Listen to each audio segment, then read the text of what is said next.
प्यारे बच्चों, आज हम छठी जमात की मराठी मजमून की किताब के पहले सफ़े पर दिए हुए नव्या युगाचे गाणे इसको पढ़ते भी हैं और समझते भी हैं। ये है बच्चों आपकी मराठी की किताब का पहला पेज।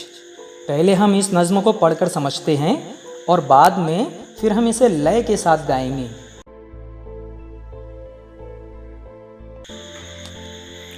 नव्या युगाचे गाणे ऐका, म्हणा, वाचा। नव्या युगाचे नवीन गाने। बच्चों, युग का मतलब होता है ज़माना। इस लाइन का मतलब ये हुआ कि नए ज़माने का नया गाना। एक दिलाने गाऊ यानी एक साथ गाते हैं। मानवतेचा दीप अंतरी नित तेवत ठेऊ। बच्चों, मानवता यानी इंसानियत, दीप यानी चिराग या दिया, अंतरी यानी अपने मन में, नित यानी हमेशा और तेवत यानी जलता हुआ। इस लाइन का मतलब ये हुआ कि इंसानियत का चिराग हमें हमेशा अपने मन में जलाए रखना है। अज्ञानाचा तिमिर सारुनी। बच्चों, अज्ञान यानी जहालत, तिमिर यानी अंधेरा और सारुनी यानी दूर हटाना। इस पूरी लाइन का मतलब ये हुआ कि जहालत के अंधेरे को दूर हटाकर तेजोमय हा सूर्य उगवला। तेजोमय यानी रोशन और सूर्य यानी सूरज। इसका मतलब ये हुआ कि जहालत के अंधेरे को दूर हटाकर रोशन सूरज तुलू हुआ है। विज्ञानाच्या नभोमंडळी आपण तारे हो। बच्चों, विज्ञान का मतलब होता है साइंस और नभोमंडली का मतलब होता है कायनात, जिसमें चांद, सूरज, तारे, सितारे हमें नज़र आते हैं सब। इस लाइन का मतलब ये हुआ कि जब साइंस से ये दुनिया मुज़य्यन होगी, यानी ये दुनिया जब साइंस से सजेगी तो उसके तारे आप होंगे।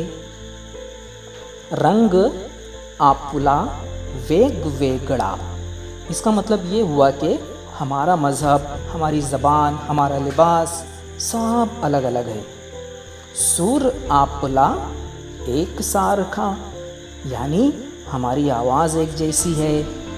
अनेकतेतून एकत्वाचे गाणे आपण गाऊ।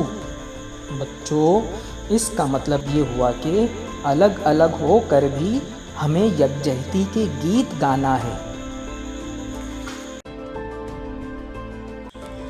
हातामध्ये हाथ गुंफुनी यानी एक दूसरे के हाथों में हाथ डालकर। देश हिताचे मंत्र जपोनी। देश हिताचे यानी देश के फायदे के, मंत्र जपुनी यानी सिर्फ बड़बड़ नहीं करना है बल्कि देश के फायदे के लिए जितने काम हो सकते हैं वो सब करते हुए हसत खेळत ध्येय मंदिरी पुढे पुढे जाऊ। यानी देश के फायदे के जितने काम हो सकते हैं वो सब करते हुए हमें अपने ध्येय यानी मकसद की तरफ हंसते खेलते आगे ही आगे बढ़ना है। भारत भूची पवित्र माती। बच्चों, भू यानी ज़मीन, पवित्र माती यानी पाक मिट्टी। इसका मतलब ये हुआ कि भारत की ज़मीन की पाक मिट्टी प्रिय आम्हाला स्वर्गाहुनही।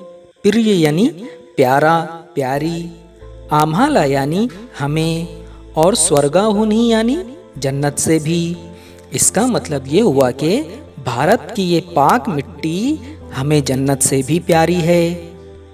या धरणीचे रक्षण करण्या प्राण पणाला लाऊ। धरणी यानी ज़मीन, रक्षण यानी हिफाजत और प्राण यानी जान। इस लाइन का मतलब ये हुआ कि इस ज़मीन की हिफाजत के लिए अगर हमें अपनी जान की बाजी भी लगानी पड़े तो हम पीछे नहीं हटेंगे।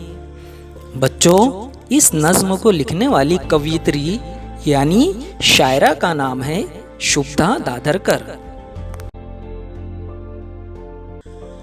आइए बच्चों, अब हम इस नज्म को तरन्नुम से पढ़ते हैं। नव्या युगाचे नवीन गाणे एक दिलाने गाऊ, नव्या युगाचे नवीन गाणे एक दिलाने गाऊ, मानवतेच्या दीप अंतरी नित तेवत ठेवू, अज्ञानाच्या तिमिर सारुनी तेजोमय हा सूर्य उगवला, अज्ञानाच्या तिमिर सारुनी तेजोमय हा सूर्य उगवला, विज्ञानाच्या नभो मंडळी आपण तारे होऊ, रंग आपुला वेगवेगळा सूर आपुला एक सारखा, रंग आपुला वेगवेगळा सूर आपुला एक सारखा, अनेकतेतून एकत्वाचे गाणे आपण गाऊ, हातामध्ये हात गुंफुनी देशहिताचे मंत्र जपोनी, हातामध्ये हात गुंफुनी देशहिताचे मंत्र जपोनी, हासत खेळत ध्येय मंदिरी पुढे पुढे जाऊ, भारत भूची पवित्र माती प्रिय आम्हाला स्वर्गाहूनही, भारत भूची पवित्र माती प्रिय आम्हाला स्वर्गाहूनही, या धरणीचे रक्षण करण्या प्राणपणाला लावू। तो ये था बच्चों हमारी मराठी की किताब का पहला गीत नव्या युगाचे गाणे। इंशाअल्लाह हम जल्द मिलते हैं एक नए सबक के साथ। तब तक के लिए खुदा हाफिज़।